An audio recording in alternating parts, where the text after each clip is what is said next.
Hey everyone, welcome to the Talking Podcast. This is episode 8 or 9, something like that.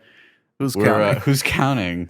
I'm of course Cody, And I am Kevin. and today we'll just be talking. What we're going to be talking about is movies, as you may be able to tell. We saw quite a few movies in 2019. A lot of them a fair bit good, a lot of them bad. Quite a bit.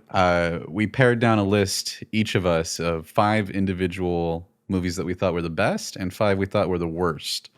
We ranked them. We're going to go back and forth, unless, of course, one of us has the same one as another, in which case, who cares? We'll just talk about it. That's right. I say we just get into it, start gabbing, start tacking. Let's go. All right. Okay, so we're going to start off with the worst. So, Kevin, give me your... This is from least worst to most worst, right? Yeah, 5 to 1 being the worst. All right, my number 5 would have to be Men in Black International. I heavily considered putting this on the list. Yeah, that movie was bad. Yeah. And forgettable. Right, very forgettable. Yeah. I didn't think the main character made a lot of sense. No. In the way that she got in the organization, because if you think about Will Smith, like... By the way, we're just spoilers. We're not gonna... Oh, yeah. I don't know how spoilery we'll get, to be honest. We might not get too spoilery, but just in case, let's not worry about that. Yeah, so just this is from spoilers for all last of them. year. Okay, Yeah, and it's from a whole year ago. Gosh, get with the times. Get with the times. All right, Okay. so yes, Tessa Thompson. She was kind of a weird character at times. She would flip-flop, right? That was her thing. She would go between like being really cocky and kind of sure of herself to being insecure, and Yeah, she had a lot of I couldn't figure out who her character was. Yeah. And I think a part of that was because of the improv in that movie too. Yeah. It felt like there was a fair bit of improv, and I think that probably made it harder to delineate between, okay, this is a written character, or, oh, this is just Tessa Thompson and Chris Hemsworth kind of having fun. Yeah. Regardless of if that makes sense for the character at this time or not. And yeah, Chris Hemsworth wasn't... I mean, he had a couple of scenes that were like... I kind of got into. Likable guy. Yeah. I got into. No, actually, no, that's a lie. But like, yeah, I was like, okay, that's all right, whatever. Like, I chuckled at some of his scenes. Yeah. But I didn't think the tiny alien guy was very funny in this one. He was terrible, which sucks because he's a funny comedian. Right. Yeah. That's Kumail, right? On Johnny? Yeah. Yeah. Something like that. He was good in that Twilight Zone episode. Yeah. Yeah. Yeah, no, it's too bad because it is a decent cast. I like Chris Hemsworth. I like Tessa Thompson. I know they can be really good. Yeah, Liam Neeson. Yeah, Liam Neeson. Like, I came very close to putting that on my list. That was a very weak film. Right. So what would your number 5 be? My number 5 is Gemini Man. It was kind of between this. It was between this and a couple others, which I'll shout out later before number 1. But Ayo. You didn't see Gemini Man, right? I did not. Yeah, that was one of the few we didn't see together. Gemini Man was it was very like, just, we have some cool action and we have really bad writing and we have really bad character stories to tell, and it sucks because I love Will Smith. Obviously, I love I never remember her name right off the bat. Mary Elizabeth Winstead. She's great. She's in awful movies, though. If she's in a movie, there's a good chance it's going to be bad. That's why Birds of Prey is going to suck. Yeah. But yeah, I like these actors, and they're just in this movie that's like, man, this writing is so bad. At first, it's like, okay, it's bordering on the edge between cheesy and kind of funny and likable, but by the end, you're so over it. The writing for the story was terrible. The places that it goes by the end are ridiculous. Semi-predictable as well. The only thing I can say about it is at times the technology for young Will Smith looks good, but then there's other times where it looks terrible, so I can't really compliment that even, you know. The best thing about it is in the middle of the movie there's a pretty good lengthy action sequence between young and old Will Smith. It's pretty solid. They show that in the trailer, right? They show most of it in the trailer, yeah. Most of the cool parts when he takes the dirt bike and does the wheelie over the cop car, yeah. But yeah, overall, just a really bad movie that almost feels like it could have been not so much the stunts, but just the story. It felt like a direct-to-video movie. Just the story. It's like, man, this has the makings Ooh, of that level of movie that you'd see at Blockbuster or whatever straight away. jeez. I don't know why Blockbuster's the first thing that came to my head, but Well, they're a you very wouldn't see booming it there. business. Yeah. Blockbuster in Bend, Oregon, everyone. That was my number 5. Yeah, Gemini Man. Not good. Yeah. What was the number 4 for you? Man, I don't know if you'll be surprised by this. Okay. My number 4 is Terminator Dark Fate. Yeah. See, I also came really close to putting this on my list. I did not, though. Yeah, But see, I did. yeah. Go on. Yeah, well, gosh, there just seems to be a theme of movies that came out last year, even this, or maybe this, I don't know, definitely last year, where there is a series that has established canon, and then the new movie just like craps over all of that canon in order to do a new canon that's the exact same thing. And it's funny because with Terminator Dark Fate specifically, right? It is crapping all over everything past Terminator 2. It's saying those movies didn't exist. And it's like, okay, fine. But then it also kind of craps over Terminator 1 and 2. And I mean, there were a few cool things in it. Like I really like the idea of the Terminator being able to split into two. Hmm? The bad Terminator, like that's, but they didn't utilize it enough. They didn't use it in. I feel like they weren't as creative as they could have been with No. that. Because like I feel like there's some really cool things you could do with that, and they do some cool things with it. It's just maybe could have gone a little bit more creative with the action scenes with him. Right. And I don't know, it just doesn't have the charm of, I guess, 2 in the way that the characters are able to banter, even when they're like not being like buddy buddy. There's still some kind of character, Yeah.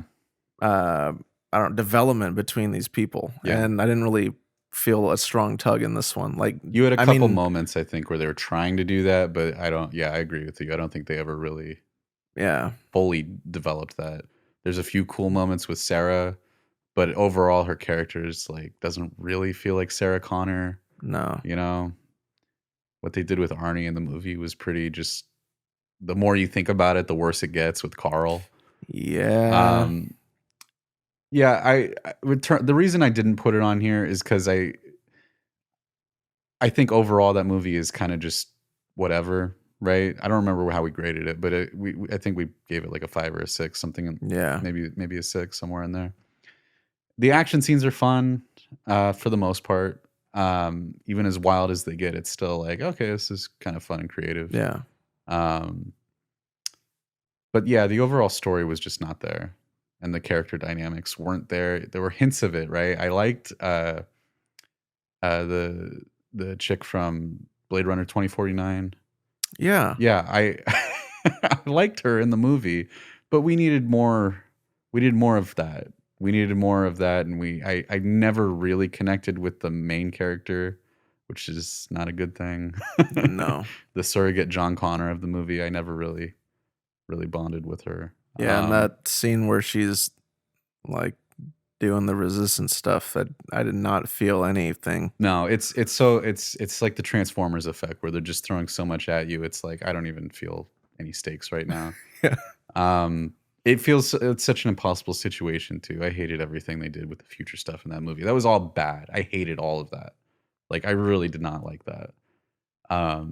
It's just an inferior and less cool Skynet. Yeah. No, that movie came close, but I was like, Gemini Man kind of beats it out.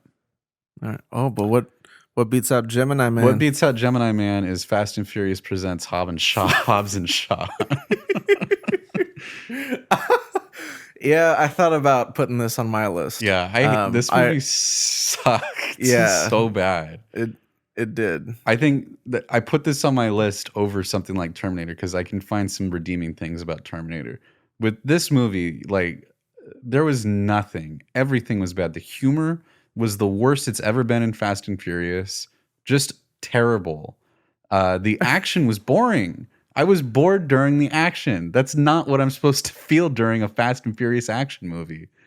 Um, and the story was stupid. They didn't really give a whole lot for and I'm not expecting it, I guess, because it's a stupid movie. But I would have liked some more depth for the villain for Idris Elba. The way Yeah. they set it up, it feels very just like, oh, we're doing another expanded universe, shared universe thing here. We're doing this. We're superheroizing this franchise, literally with Idris Elba being Yeah. the Black Superman that he is. I'm Black Superman. You do a perfect impression of that.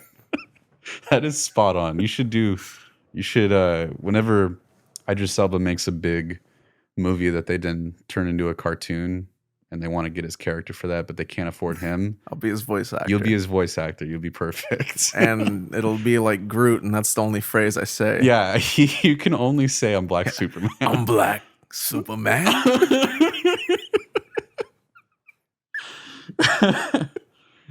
The movie's just it's so ridiculous and it's so over the top. And that's the thing is, because like I say some of these things and it's like, that's what I like about Fast and Furious. I like the Fast and Furious movies because they're big and over the top and ridiculous. This movie does it in a way that's not fun. It does it in a way that's making me roll my eyes. And that sucks. Yeah. That really sucks. Yeah, no, I should have put that movie on my list. Because there's not a lot of redeeming stuff about it. So the reason I didn't really put that on my list. Well, the thing, Terminator is more disappointing though than this, right? So I can understand how you might put that above this, because who cares that this movie's bad? Terminator, it's like, oh man, this is our last chance and it wasn't good. Yeah, because with Hobbs and Shaw, I didn't have any expectations, and so when I left, I was like, that sucked. Yeah, but whatever. So like I knew going into it, it wasn't going to be like, Schindler's List, where it was just be weird if it was. Yeah.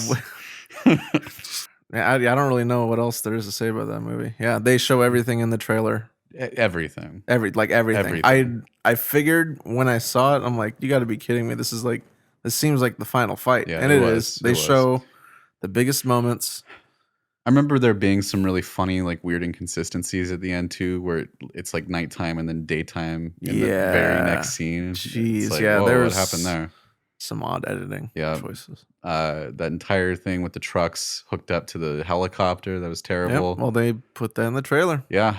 They got The Rock showing off his strength. I think they even showed The Rock and Jason Statham beating up Idris Elba in the trailer too. Yeah, they did. The final fight, where they realized they needed to work together to beat the bad guy. Ooh, yeah. That was the lesson of this film, everyone. We got to work together. Yeah. And I guess another reason why I didn't put this on my list is like, it's one of those movies I feel where it's serviceable. What? No, it's so bad. It's not good, right? But like it's like a bad,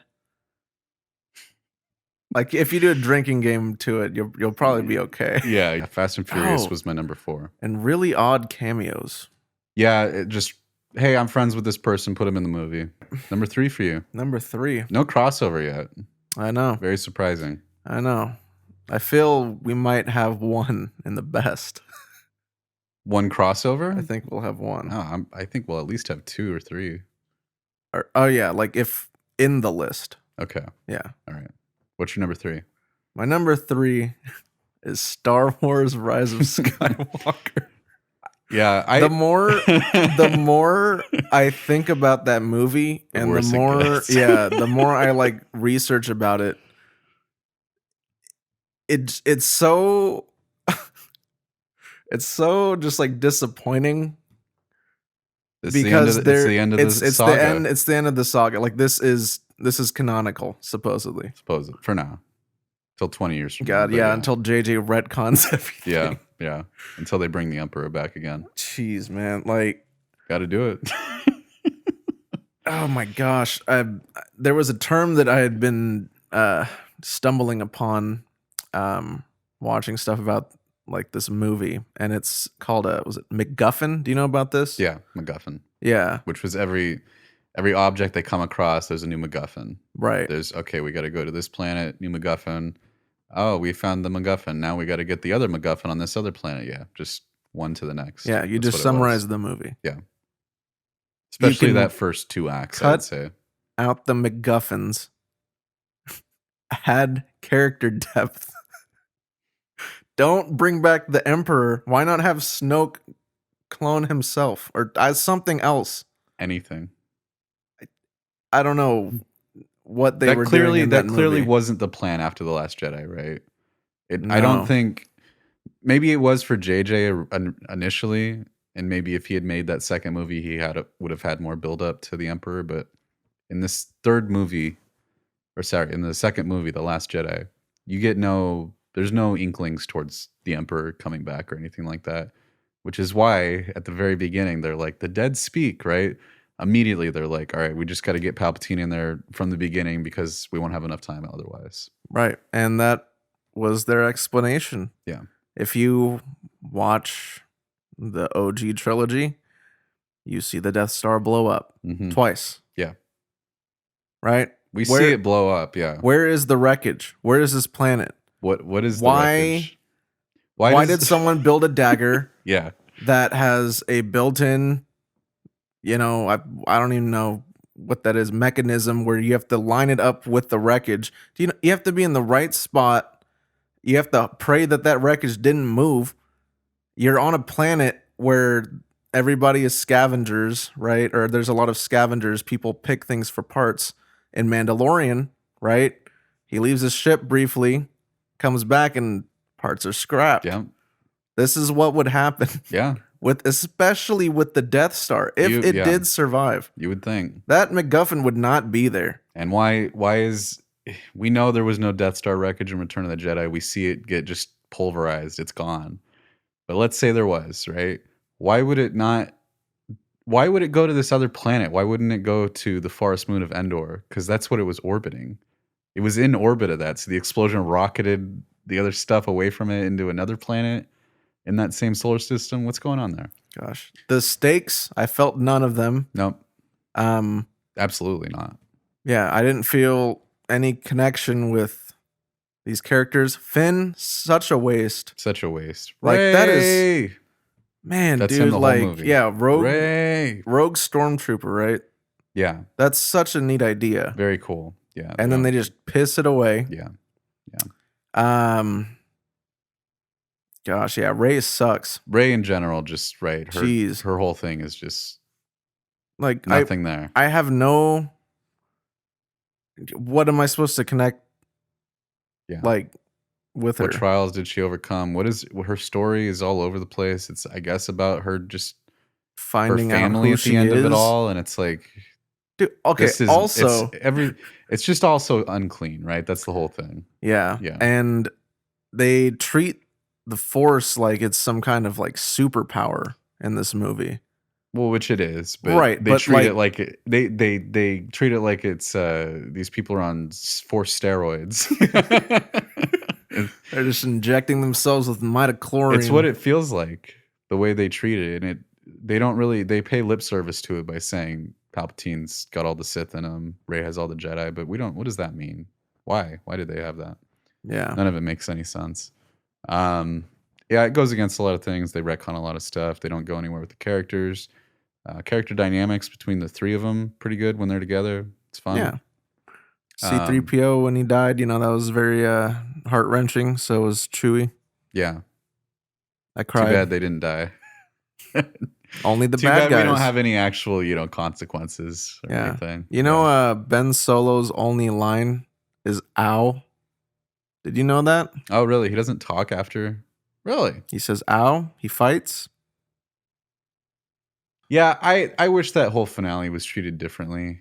I didn't think any of it was well executed. The whole bringing out the second lightsaber thing was just kind of dumb feeling. Yeah. Very anime-esque. Palpatine is an idiot in this. Palpatine is an idiot. Right? Yeah. In the original trilogy and the prequels, he's smart. He's smart. He's calculated. He's like 5 steps ahead of everyone else. Yeah. Here, I don't know what his plan was. His plan is to expose himself to the galaxy so that his plans can be thwarted.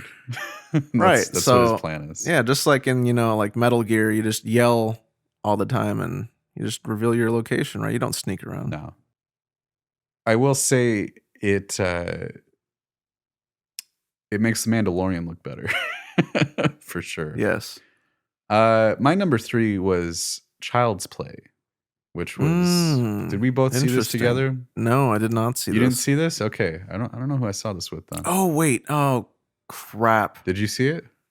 Yeah, I did. Dang, I forgot, You just forgot about that it, movie. Yeah. Oh my gosh! To the point that you hear the title and you still don't think you saw it. Oh my gosh! I would have added this. Yeah, Child's Play is terrible. Wow, that's right. Oh my gosh! Wow, that movie was really bad. Yeah.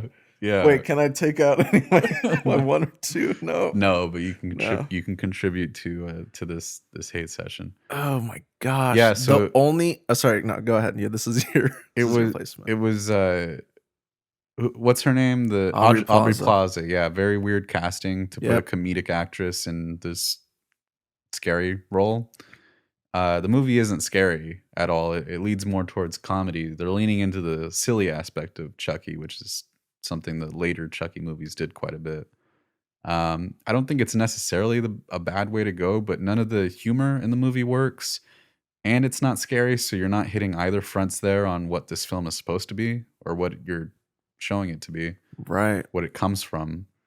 Having Chucky, if you're going to reboot it, having him be an AI, that's interesting, I guess. That's an interesting place to go with it. It's not good. It's really bad. I much prefer the original Voodoo place where Chucky actually has a personality. In this, of course, since he's an AI, he's pretty robotic and boring. I also think Mark Hamill was miscast as the voice of Chucky, which is unfortunate because I like Mark Hamill, but I just thought his voice was really weird for this film, and it didn't. When you watch the original Child's Play, the voice of Chucky is like a normal kid's doll. It's something that a kid would like. You listen to Mark Hamill's voice in the Chucky doll, and it's like no kid would like this. Everyone would be terrified of this. So I think that immediately just it's a bad place to start from the beginning. Right. And even making the kid older that Chucky is trying to kill, even making him older, I think was a mistake because you lose tension immediately like that. And I think the original kid had way more charisma and personality than our new one. Yeah. It's a really silly, dumb movie that is I did not want to watch it. Well, in the middle of the movie, I was like, man, I am done with this movie. That's how I felt. Yeah. Wow. It's truly an awful, awful film. A terrible reboot of the Chucky series. We watched Child's Play immediately, the original one, because I don't think you'd seen it prior. I think we watched that immediatay afterwards, right? And it's like, yeah, it's night and day. Yeah. Yeah, that movie was terrible. Yeah, I definitely agree with it's not scary. I think the only time I was like scared was because there was a scene that was fairly quiet, and then all of a sudden they just play this like loud jump scare. Yeah. And it was Aubrey Plaza just walking into the room. Like I remember that. There was a weird jump scare, that was like totally out of place, and like, why did we need that? That was I remember that. That was weird. Yeah, that was bad. Wow, dang. Yeah, if I had remembered that, that would have easily made this list. That's a good one, isn't it? Wow, good job. What is your number 2? My number 2 is Hellboy. Yeah, that's actually my number 2 as well. My man. Too bad too, because David Harbour as Hellboy could have been good. And you see sparks of it in there. Yeah, you see it. Yeah.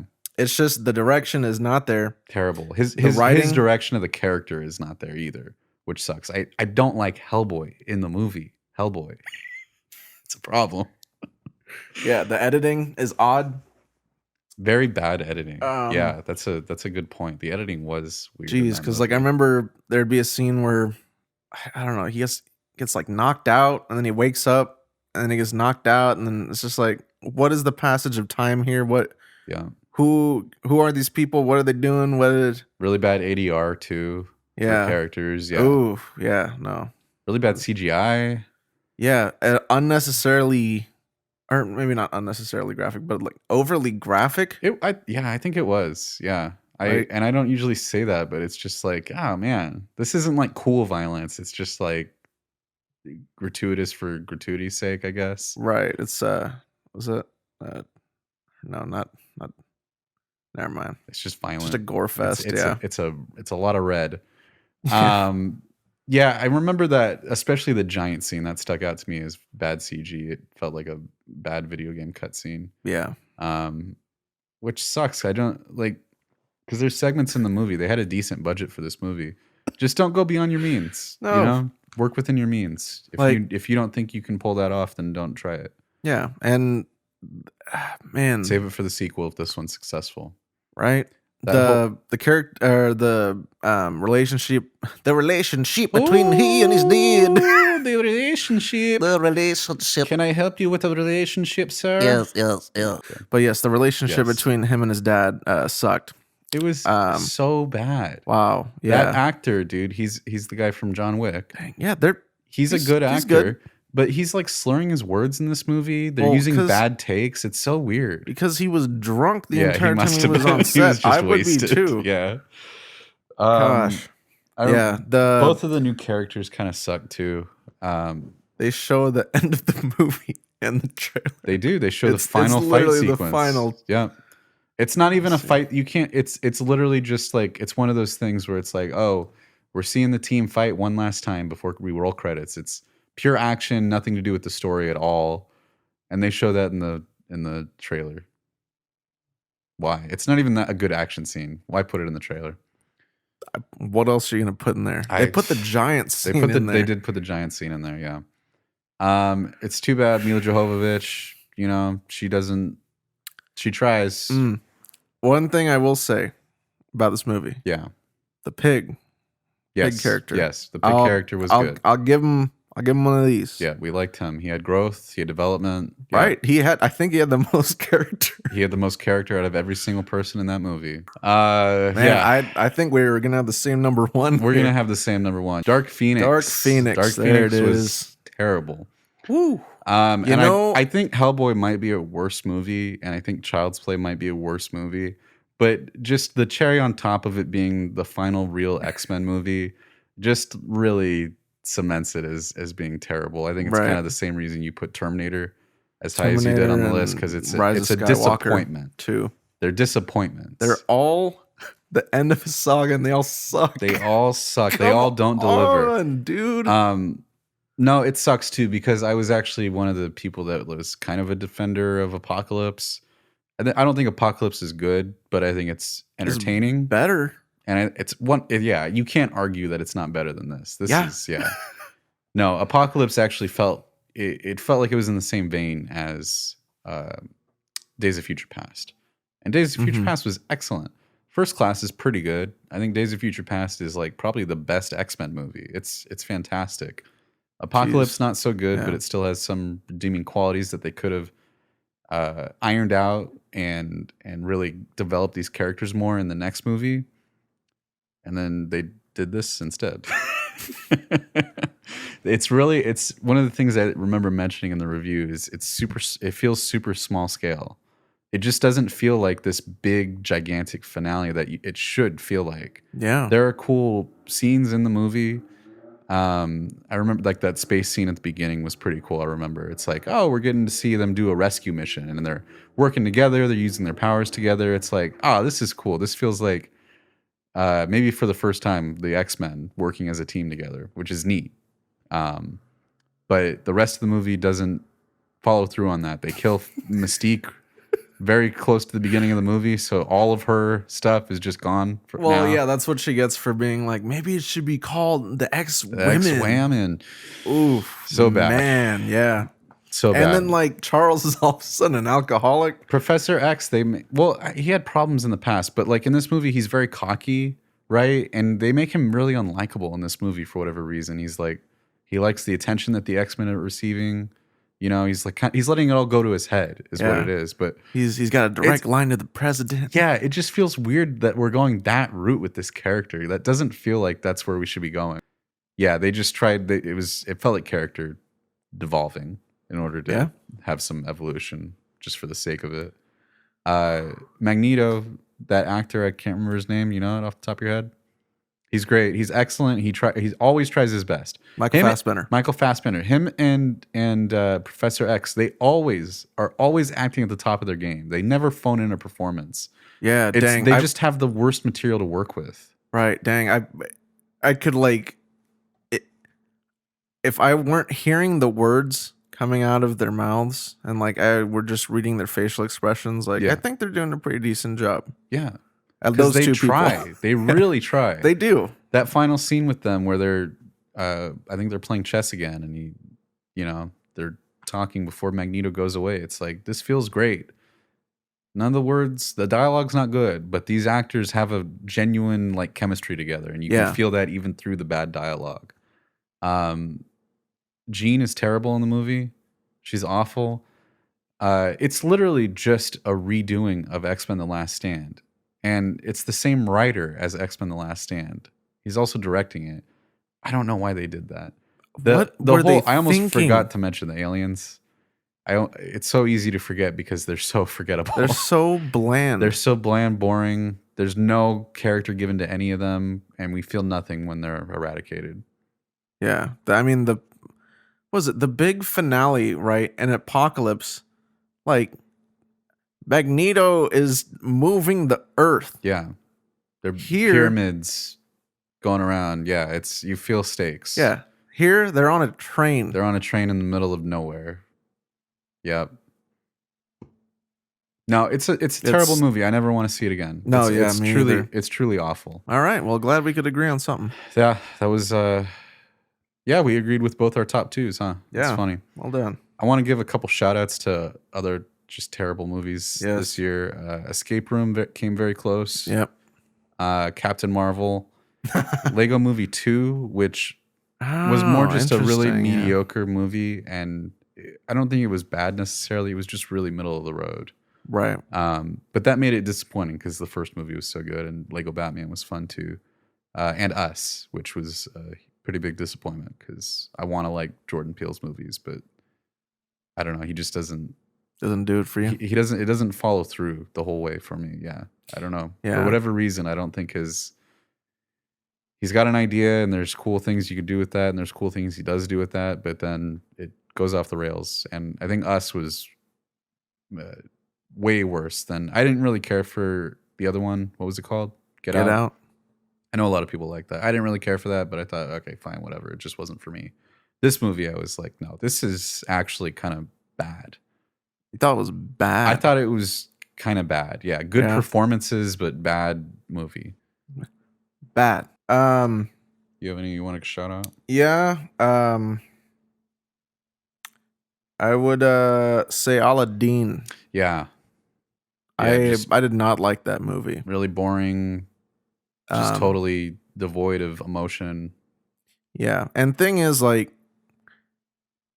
it could have been interesting. I don't think it would have, like, I don't know. I don't know really what they could have done with it, but Disney has this problem of remaking their movies with the same plot. It's the like they'll change little things here and there, but it's pretty much the exact same plot points. Disney, listen. I am Walter, wearing, we know you're listening.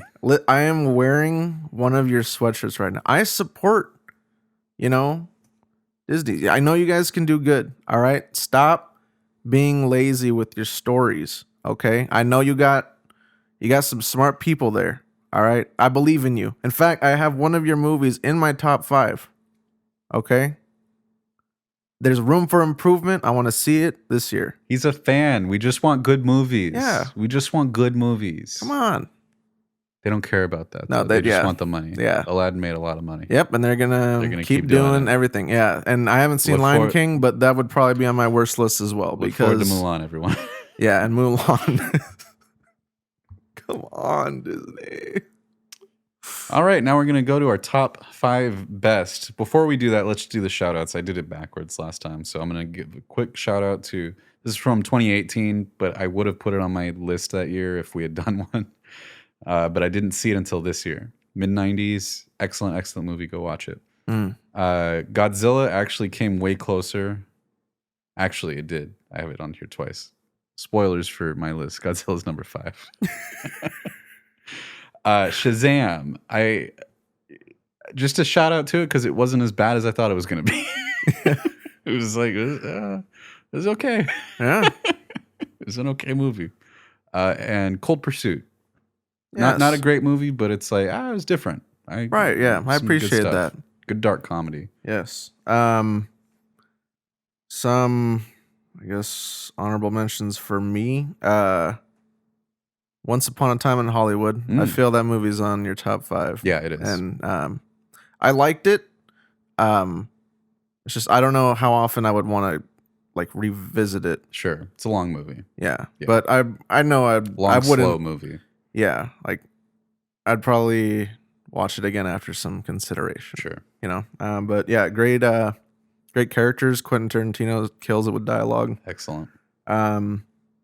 Detective Pikachu. Yeah. I didn't mind it. No, good movie. I liked Ryan Reynolds, surprisingly. Yep. Like I don't like hate him, but it's just like him in that role. It didn't seem like it would work. Could have not it fit. Did. Yeah. He was funny. And there's enough lore in there, right? If you know the universe, you're like, ooh, look at that. Yeah. Yeah. Stuff like that. I agree. No, they did some cool fan stuff in there while also just having it be general enough that a person who doesn't know Pokemon could enjoy it. Yeah. It was a fun movie. Yeah. I liked it. Another one for me is I did not think I was going to be saying this movie. I mean, even in my honorable mentions, but Midsommar. After watching it in the theaters, I'm like, I'm never watching this movie again. Yeah. And then I watched it again, and it made me appreciate it more. Yeah. So, I don't know. I feel like there's a decent arc for the main character. Like I got invested in the world.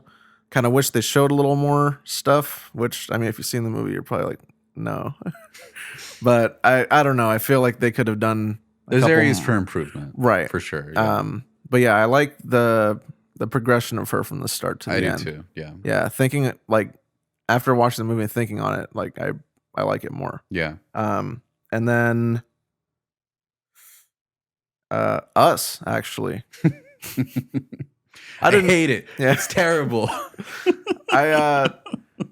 But kind of going off of the same reasons that you hated it.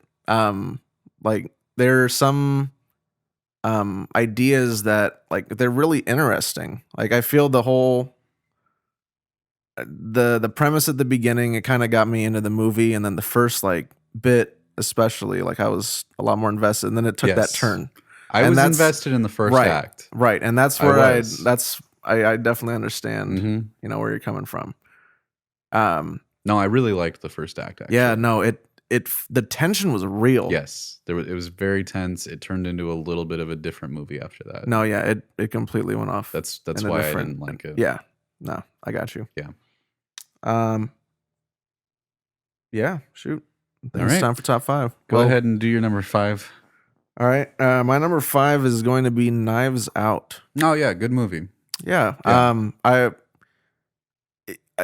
almost went into it thinking like I knew what was going to happen, and in a sense, like I was almost right, but there were a couple turns that I wasn't quite expecting. Yeah.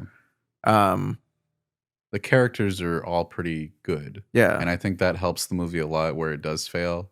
There's characters that are really unlikable. There's characters that you really want to like, but they're all really good. They're written well, so even if you don't like them, you still like, you know, can appreciate them as a character because they're what they're contributing to the film. Right. And they're all pretty flawed too, which is great. Like everyone is flawed, even the main character. And I like that quite a bit. That main actress is actually pretty good. I'd like to see her in more stuff because I think the only thing I saw her in before this was Blade Runner. She was the hologram girl in that. Oh shoot. Yeah. But no, she was really good. I like that movie. Oh yeah. As did I. Yeah. All right. Jamie Lee Curtis, big fan. Yeah. They're doing another Halloween. I'm really jazzed about that. All right, Daniel Craig and his accent. I didn't mind it. I liked it. Yeah. I thought it was fun. Yeah, it got me more into him and that character. Yeah, me too. My number 5, like I already said, was Godzilla. It's funny that I put this on my top 5 because did we rate this? I don't know. If we did, I think I would have given it like a 6 or a 6.5, something like that. And I stand by that rating. But it's in my top 5 because I liked it a lot. 6 out of 10. It is a 6 out of 10. I really think it is. I just like, I get you. I was watching the old Godzilla movies as a lead up to it. I had already seen some beforehand, but I watched even more. So I was really getting into like the cheesiness and the whatever lore there is. I was getting into that. Yeah. So I appreciated all the little things they did in this movie that pointed to those old movies. They did a lot of stuff that like are super deep cuts that even like fans might miss just because it's like, oh, that's what you're alluding to, but you might miss it if you're not paying attention. Really cool things like that. And I did not like the other Godzilla movie. I think it was just called Godzilla, right? I didn't like that. They killed Bryan Cranston 10 minutes in. He was the only character I was invested in, and they don't show Godzilla until the very end. This movie, they're showing Godzilla throughout the whole thing. He's fighting freaking his name is escaping me. I should have looked it up. No, he's fighting with Mothra, which is awesome. He's fighting with Mothra against the three-headed dragon and then the volcano one. And it's great because it's literally just a remake of a very old Godzilla movie where those 4 characters all came together and fought against this guy together. And it's like it's cool to see a 2019 version of a 60s movie. You know what I mean? Right, because I mean they just had people in suits, right? They just had people in suits, so it's cool. This is a scenario where it's kind of a direct remake, but not really. I was gonna say it's like this is a scenario where that kind of remake works, but they took so many liberties. So it's like it really is just seeing like, okay, we're seeing this basic thing of we have these 4 monsters fighting each other. What do we do with that? Completely different story though, and I don't think the story works, but I appreciate that it's not a direct remake. And I think the monster fighting is excellent. I think the visuals are fantastic, like very, very, very good. Pretty much like top of the game as far as visual effects go. Yeah, I don't know. I really enjoyed it. I want to get it on Blu-ray. I would not mind watching that again. I might skip the human scenes, but the monster stuff was great. That was my number 5. All right. My number 4 is Shazam. Oh wow, really? Well, hey, I gave a shout out to it. Yeah. I went into that movie thinking it was gonna be trash. Yeah. And I came out of it like actually surprised that I liked it as much as I did. We were both pretty surprised. Yeah. that it was even watchable. Right. Like I feel it's more than watchable. Like Well, we went in with expectations based on that trailer where he's flossing and all that stuff. And it's like, yeah, no, that trailer pitched that movie pretty bad. And there's bad stuff in the movie, but the reason it works for the most part is you have that core of Shazam and the kid. And they just have a really great dynamic together. And they do. What's the actor's name? The guy from Chuck, yeah. Whatever his name is. He does a really good job at playing Idris Elba. He does a really good job at playing this kid in a adult's body. I bought it. Right. And that goes a long way. Yeah. You need that core to work or else the whole movie falls apart. But more than Hellboy. Yeah, more than Hellboy. Villain was kind of bland. Yeah. And she's we've talked about this, but like how violent it was. Yeah, it just gets really violent for like, especially for a PG-13 movie. Yeah. Which like, I watch rated R movies. I watch Hellboy. I watch all the gore stuff, man. It's just, when you kind of when you've set up this tone and then all of a sudden there's the tone, really grotesque violence. Yeah, the tone throws it off completely. Yeah. Yeah. It almost makes it like funny. Right. But it's not at all. There's I don't know. Yeah, I quite like the characters. I like what they do at the end. Yeah, I like the end too. That was cool. You weren't expecting it. I think that's why it was cool. Right. Yeah.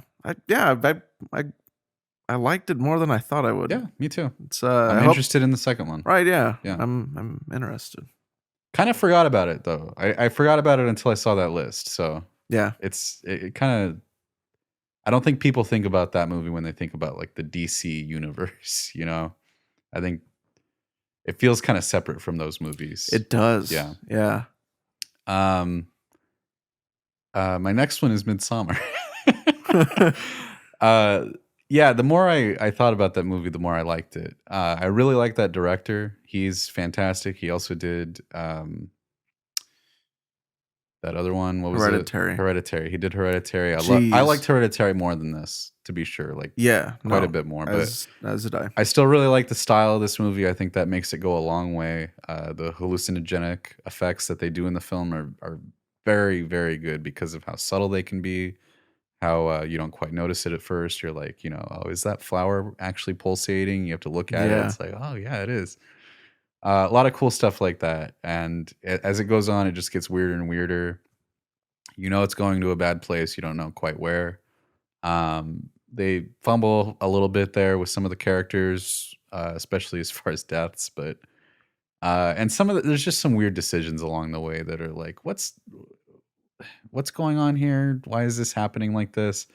But overall, I liked the characters. I liked that group. I liked how realistic that relationship between the main character and her boyfriend was. That beginning is like it reminded me of Hereditary because it's just so real and so uncomfortable. Oh my gosh. Yeah. You just. You feel for her. You feel so. It's Yeah. like it's another level of sympathy. You feel Right. for her. Yeah. Gosh, and it sets the tone up for the movie perfectly. Yes, fantastically. Yeah, he's really good at making people cry in a very realistic, ugly way. Wow, yeah. Yeah. That actress.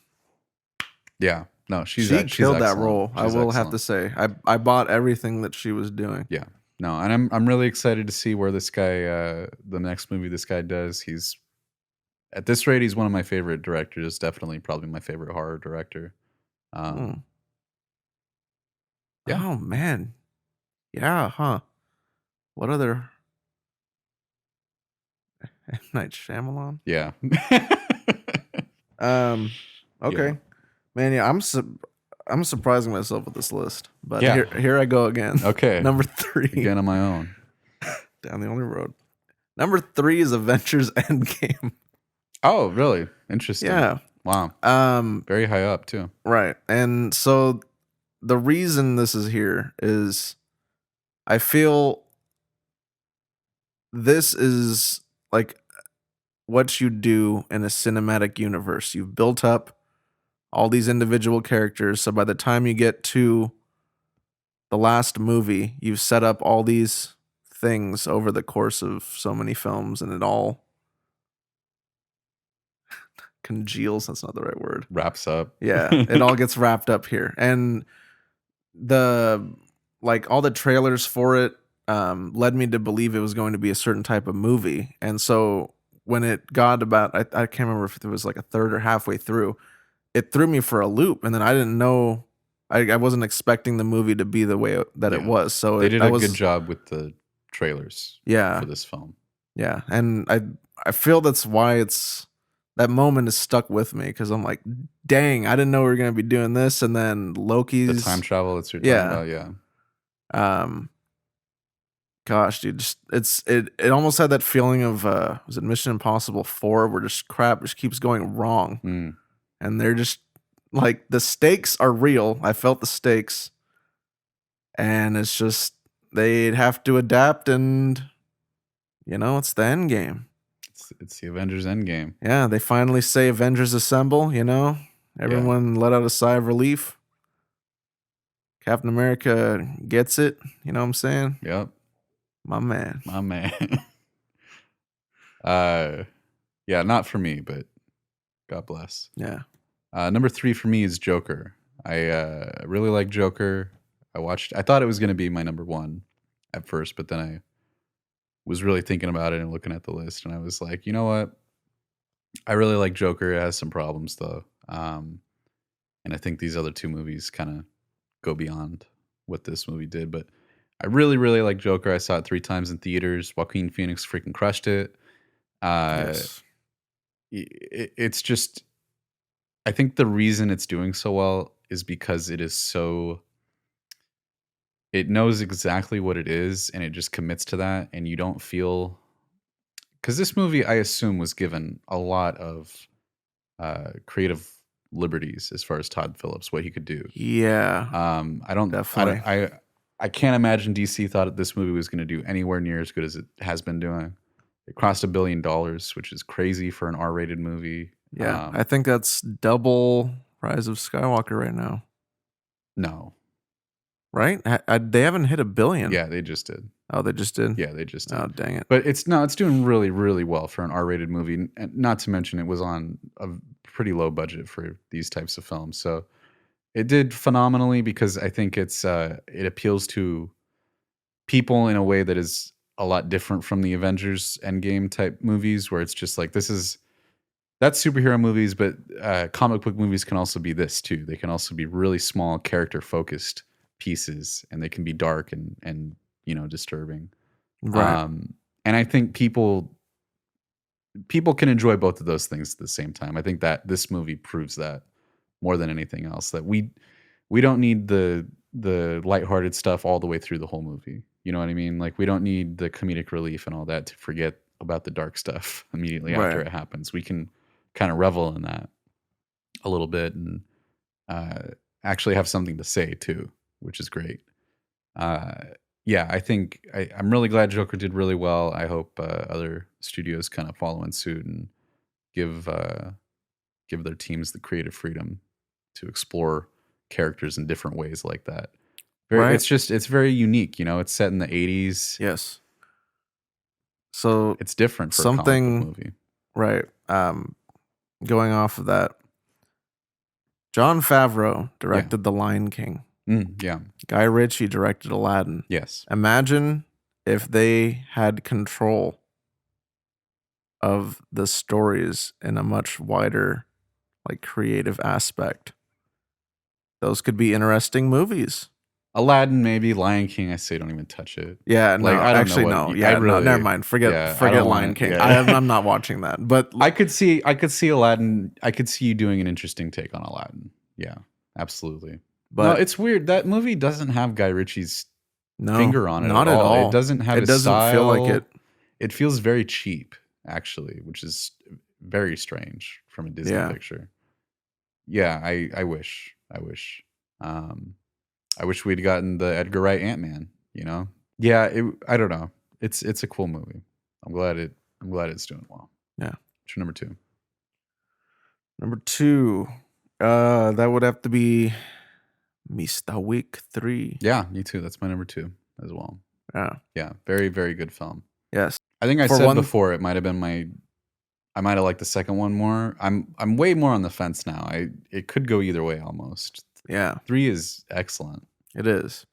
The stakes have already been set up. Even if you don't know, though, you understand at the beginning that something's going down. Yeah. And it picks off right where the second one left off, which is so great. Yeah. I mean, the second one leaves off in such a tense way, right? He's excommunicado. He's on the run. This one, right from the beginning, he's on the run still. He's running for his life before this actually gets set into effect. There's some really good humor with the doctor. I remember he's like, he wants him to shoot him. Yeah. Yeah. They integrate humor pretty well into these movies, I gotta say. They do. They're pretty funny without overdoing it. I think it's because of like Keanu's execution too.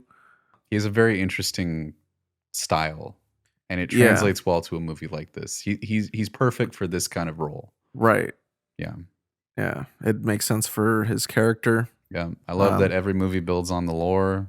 We get even more of the stuff with the high table and all that in this movie. Right. I thought when they went to the desert and they saw like the guy that's apparently at the top of the high table, I thought that was all kind of weird. It just felt like, this is the guy at the top. Why is he out here? He's in kind of a weird place, and it seems kind of lame, but whatever. I guess we're doing that.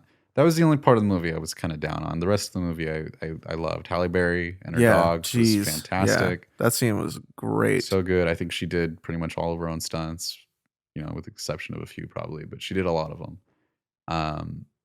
And the final sequence, it just kind of felt like a video game in a fun way. where Yeah. he's going level to level. You know, it's like, okay, you got to take on this guy with this kind of knife. Now you got to take on 2 guys. Now you got to take on the final boss. You know, Yeah. it's like it's great. It's excellent. It makes you feel like that progression. You know, and he's getting more and more worn out the whole way, and you feel that. And it's great. Yeah. He's not indestructible. No, you he's know? definitely not. But I like how there are moments where those guys could have killed him, right? But there's a respect between them, right? So they're not going to kill him if he's out in a certain way or whatever, or even just fighting him is like an honor for them, right? I think they even say that. Yeah. So it's cool, and you see everyone has their own fighting styles. There's the guy with the curved knives. I mean, the choreography is unmatched. You know, I mean, like The Raid probably is the only movie that really comes close, but these movies are amazing, and I can't wait for the 4th one. Right? Yeah. When is that supposed to be? After Matrix 4, right? Is it? I don't know. I think it's in 2 years. Might be next year. Yeah. Oh, that'd be nice.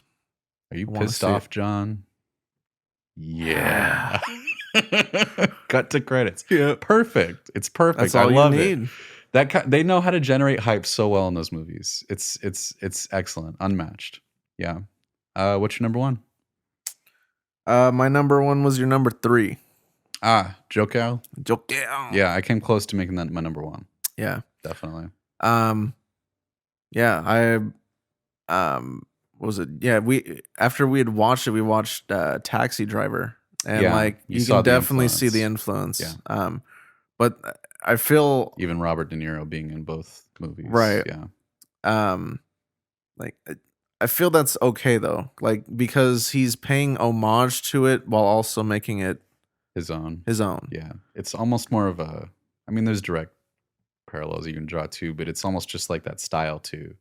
You know, that kind of dark, creepy character where you're like, you're following this guy and there's clearly something wrong with him, but you're also kind of rooting for him, but you're also like on the other side of him at times. Yeah. It's cool. Yeah. Yeah. And I love his, I don't know, the whole evolution into Joker. It all makes sense. They set up all the domino pieces. Like, yeah, the abusive relationship with his mom. Like people just don't treat him the same. No. Like he's just getting crapped on by society. Everybody. Everyone in his life. So when he finally like reaches a point where like people are supporting one of his actions, they don't know it's him. No. But they're supporting what he's done, and he's kind of okay. He's going along with it, and inadvertently. In the end, he accepts who he is. It's a great showcase of society. It's a great showcase of the media, especially, I think, and how they can kind of create these people out of nothing and create their own narrative, especially. People flock behind this guy because of the narrative that the media creates, even though Joker didn't have those intentions that the mob has. He even says at the end, he's not political. You know, it's just he was created out of this thing. Yeah, I like that a lot. Joker. See, my number 1 was Once Upon a Time in Hollywood. So I love this movie. And I think it's all just this perfect culmination of Quentin Tarantino and how he's able to write all this mundane dialogue that just it feels so filler and pointless, but it's just feeding into more this world. It's giving more depth to these characters and their who they are as people, you know. And I'm just so interested the whole time. I love the world that he creates because it feels so authentic. It really feels like you're back in time. Yeah. In old Hollywood, and that's so cool how he creates. It's a fictional movie, but it's also set in partial reality. You know, he mixes reality with fiction. I like that a lot.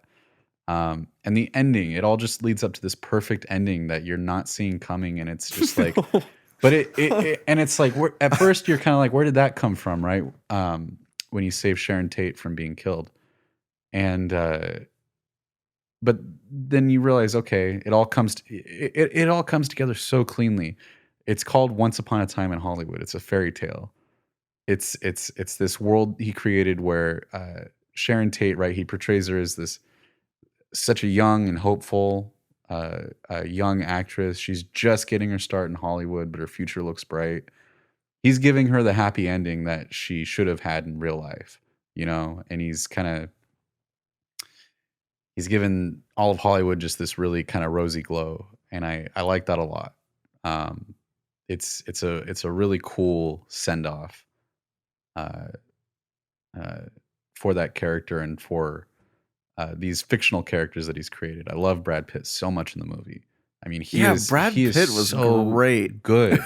Um, I agree. Leonardo DiCaprio is excellent, man. I mean, he's playing this character that obviously has like severe uh, uh, mood swings, and he's bipolar, but it's untreated. So he's just freaking all over the place. He has no confidence in himself, or he's the best actor ever, and he's Rick Dalton. Damn it, he can do it. Yeah, I love the him pulling into his place, and it's got the poster, Yeah. right? Like, I don't know. I feel that's such a good just little representation of what he's having to deal with. Yeah. Like that's a certain image of himself that he sees. That's right? how he sees himself. Yeah. Yeah. That's what he's got his own memorabilia all throughout his house. Cause that's who he is. That's who he wants to be. Jeez, that ending is crazy. It's so good. I seriously, it's like, cause the rest of the movie isn't really goofy, but that end of the movie, it just goes full on goofy and it all culminates to the point where we get the payoff why we saw that scene earlier in the movie with Leonardo DiCaprio and the flamethrower. Yep. He still has it. Yep. It's like, it's perfect. It's seriously one of the most perfect endings I've ever seen to a movie. And it's, I think part of that is because it is a little off-putting at first, but then when you actually think about it, you're like, oh no, this wraps together all really well, actually. Yeah. I love it. I thought it was excellent. So yeah, those were our top movies and our top 5 worst movies of 2019. We obviously did not see everything. No, this year. Yeah. I would have liked to see. I would have liked to have seen whatever. The 1917, 1917. I feel that would be pretty good from the director of Skyfall. Is 1917 2019? I think it's 2019. Yeah. Oh, okay. I thought it came out. Okay. And Lighthouse. Yep. Yes. Parasite. That's another one that seems to be talked about. Yeah. Uncut Gems. Yeah. With Adam Sandler. Man, I really Uncut wanted Gems, to see that. Yeah. I don't know if this would have made the list, but Jojo Rabbit. I was kind of. I would have wanted to see that too. I didn't get to see Dolomite Is My Name. I heard that's good too. Yeah. There's a bunch of movies we didn't see that. I mean, I could see 1 or 2 of those probably even making the best list just because. Of what I've heard from them. So it's not comprehensive. It's just based on us, and this is our list. Like I said, especially with the Godzilla one, I acknowledge not a great movie, but I enjoyed them. These are the 5 movies we thought were our best. These are our favorite. So comment your top 5 movies below in the comments if you want. Or not. I mean, whatever. Well, no, please do. Not do it. And follow us on all the socials, the YouTubes and the Apple Podcasts and the Spotifys and the Stitchers. I think I said all of them. Was that right? Sure. I think so. I think we're on all those. Just look for the Talking. Podcast. And yeah, I think that was it. This is the Talking Podcast. These are movies we look forward to 2020, everybody. Yeah, hopefully there will be some good ones. Hopefully there's more good ones. I think there were more bad ones than good ones this year. Yeah. Dang. Yeah. But we'll see. And we hope you will join us for that journey. And but this is us. Till the movie. Signing out. Thank you for We're really looking good at the talking ending with these. your ears. Yeah.